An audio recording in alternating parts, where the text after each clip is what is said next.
মাথা থেকে পা পর্যন্ত আমাদেরকে আল্লাহই সৃষ্টি করছে। আমরা কেউ আমাদের বডি কোনো ফ্যাক্টরি দোকানে অর্ডার দিয়ে আনি নাই। আমাদের শরীরের কোনো পার্টস আমরা কিনি নাই। আল্লাহর দেওয়া শরীর, যত শক্তি এই শরীরে আছে, যত ধরনের, তাও দেওয়া আল্লাহ তাআলা।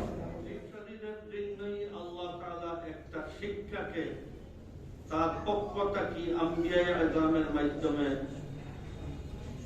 বনি আদমের আপনার কে সভ্য বানানোর জন্য, বনি আদমকে আদর্শবান বানানোর জন্য, দুনিয়া ও আখিরাতের আপনার মূল্যবান বানানোর জন্য আল্লাহ তাআলা এই শিক্ষা দিয়েছেন। যে শিক্ষার পরিপূর্ণ একটা ডিপু, অফুরন্ত খাজানা দিয়ে আমাদের রাসূল করিম সাল্লাল্লাহু আলাইহি ওয়াসাল্লামকে পাঠাইছেন। শুধু শিক্ষা নয়, তার প্র্যাকটিক্যাল নমুনা আর মডেল হিসাবে রাসূলুল্লাহ সাল্লাল্লাহু আলাইহি ওয়াসাল্লামকে আল্লাহ তাআলা পাঠাইছেন। কোন জাতির জীবন চলার কোন মডেল নাই, একমাত্র মুসলমানদের জীবন চলার মডেল আছে। আমরা কাফির নয়, আমরা কোন বিধর্মী নয় যে মনের চাহিদা মতো পশুর মতো চলাফেরা করে। আমরা মুসলমান, সর্বসেরা জাতি। আমাদের চলার দিক নির্দেশনা আছে, আমাদের চলার আপনার পথ প্রদর্শক আছে, মডেল আছে। ওনাকে দেখি, ওনাদের জীবনীকে ফলো করি আমাদের চলতে। আমরা লাগামহীন চলতে পারি।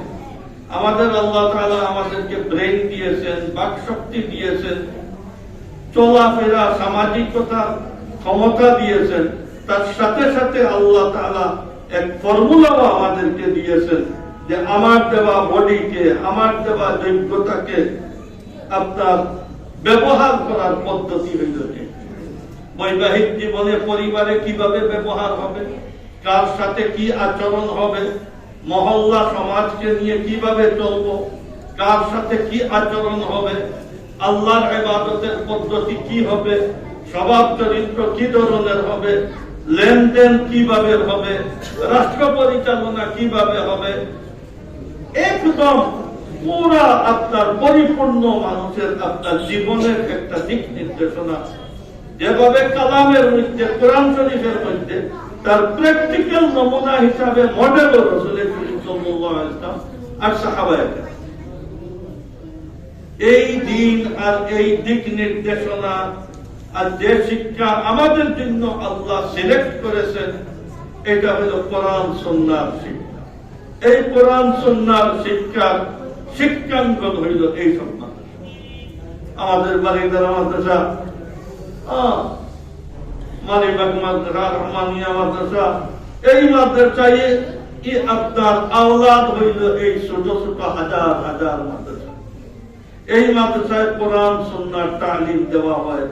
এই মাদ্রাসায় কোন কিছু, কোন সাবজেক্ট পড়া হয় না, একই জিনিস পড়া হয় ছোটবেলা থেকে দৌড়াই হাদিস পর্যন্ত। কি কাজ করলে আল্লাহ রাজি খুশি হন, জান্নাত পাওয়া যায়, কি কাজ করলে আল্লাহ নারাজ হন, অসন্তুষ্ট হন আর জাহান্নামে পতিত হইতে হয়, শুধু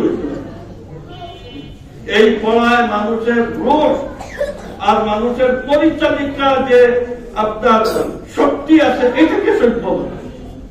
আপনাদের জেনারেল শিক্ষাঙ্গনে চাকরি নকরির কৌশল শিখায় আর দুনিয়াকে আবাদ করার পদ্ধতি শিখায়, কিন্তু মানুষের মানবতাকে লালন করে আর মানুষের মনুষ্যত্বকে তৈরি করে এইসব মাদ্রাসা। যার কারণে এইসব শিক্ষাকে আমরা যদি মাইনাস করে ফেলি, তাহলে পশু আর আমাদের মাঝখানে কোনো ফরক থাকবে না। বলতে পশুর কোন জাহান্নাম নাই, আমাদের জাহান্নামে পতিত হইতে হবে। আর আমরা যদি এই শিক্ষার আলোকে চলি, কোটি কোটি টাকা রুজি করেন, হারাম তরিকায় যেন না হয়, সারা দেশ মূলক পৃথিবীকে চালান, জুলম সিস্টেমে যেন না হয়, আর যদি জিন্দেগি এইসব মাদ্রাসার হুজুরদের দিক নির্দেশনায় আমি চলতে পারি, পরিবার চালাইতে পারি, আমরা জান্নাত পাবো। আমাদের দায়িত্ব বেশি, কাজ অনেক। আপনারা যারা চাকরি নকরিতে, ব্যবসা বাণিজ্যে, ক্ষেত খামারে আছেন, আপনাদের দায়িত্ব অনেক কম।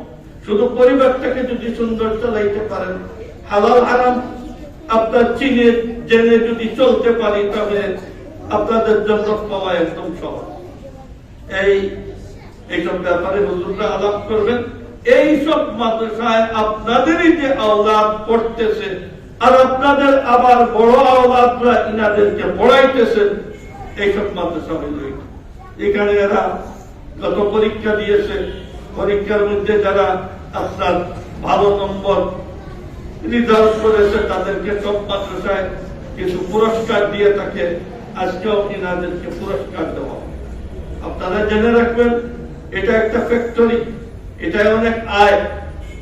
এই ফ্যাক্টরিতে যেভাবে আপনার অংশীদার হবে, তার মালিকানা অংশীদারিত্ব ইসরাফিল আলাইহিস সালামের সূর পোকার আগ পর্যন্ত মালিকানা থাকে।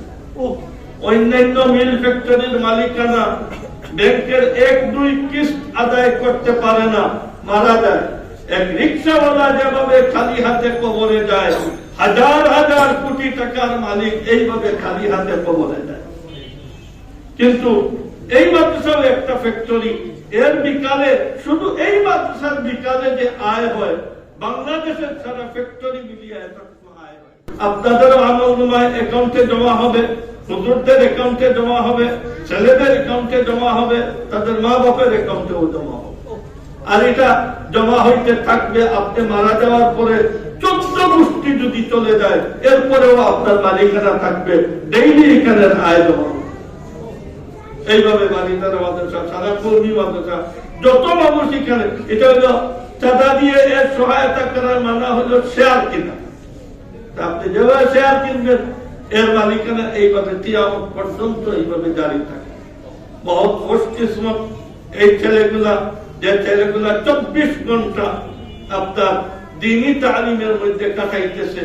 এদেরকে ইস্যু করে সকিনা আর রহমত নাজিল হয় পুরা মহল্লা আর এলাকার। আল্লাহ তাআলা যদি রহমত নাজিল না করেন, রাস্তায় ঘাটে বাইরে হওয়ার সাথে সাথে অ্যাক্সিডেন্ট হবে, মারা যাবে। এই অ্যাক্সিডেন্ট কেন হইতেছে না? এখানে সেখানে আগুন কেন লাগতেছে না? ভূমিকম্পে দেশ দোষী দিতেছে না কেন? এটা হলো এইসব মাদ্রাসা। যার কারণে এইসব মাদ্রাসায় যেভাবে একজনে আতর যদি লাগায়, তাহলে শুধু আতরওয়ালার সুগন্ধ লাগে না, সাইডের সবাই সুগন্ধ লাগে। একজনের তার লাইট যদি জ্বালায়, তাহলে তার ইচ্ছা হোক অনিচ্ছা হোক, এই লাইটে আরো মেলা মানুষ আলোকিত হয়, মেলা মানুষের কাজের সুযোগ হয়। ঠিক এইভাবে কওমি মাদ্রাসার লেখাপড়া, হিফজখানা যেখানে হয়, এখানে রহমত এই চৌদেওয়ালের ভিতরে থাকে না।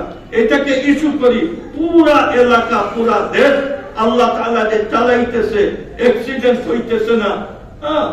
এটা হলো কওমি মাদ্রাসার অবদান।